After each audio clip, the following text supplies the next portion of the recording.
Assalamualaikum warahmatullahi wabarakatuh.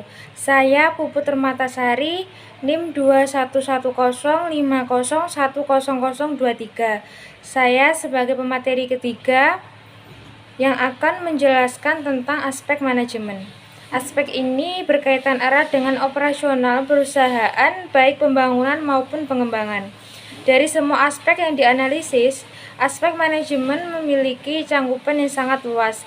Hal ini dikarenakan semua hal yang berhubungan dengan operasional perusahaan ikut ke dalam kategori aspek manajemen, mulai dari manajemen sumber daya hingga finansial perusahaan.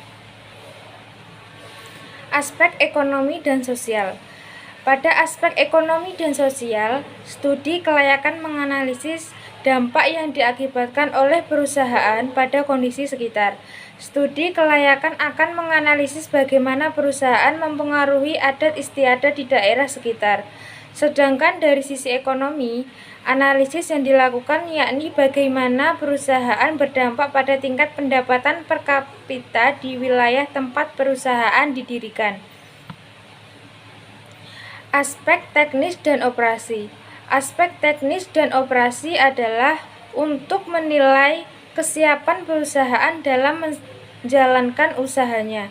Penilaian terhadap aspek ini sangat penting karena menyangkut hal-hal seperti masalah penentuan lokasi, luas produksi, tata letak, penyusunan peralatan pabrik dan proses produksinya termasuk pemilihan teknologi. Aspek keuangan. Pada analisis ini, aspek keuangan, maka Anda perlu meneliti hal-hal yang berkaitan dengan modal atau sumber dana yang perlu dikeluarkan oleh perusahaan. Contoh studi kelayakan bisnis yaitu studi kelayakan bisnis usaha baju, studi kelayakan bisnis laundry, studi kelayakan bisnis makanan, studi kelayakan bisnis minuman, dan studi kelayakan bisnis perusahaan manufaktur.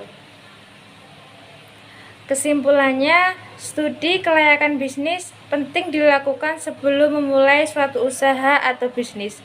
Hal ini bertujuan untuk menghindari risiko kerugian, memudahkan perencanaan, memudahkan pelaksanaan pekerjaan, memudahkan pengawasan, serta memudahkan pengendalian.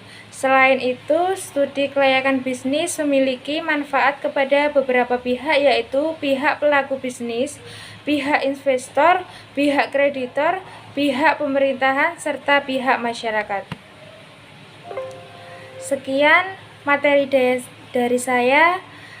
Wassalamualaikum warahmatullahi wabarakatuh.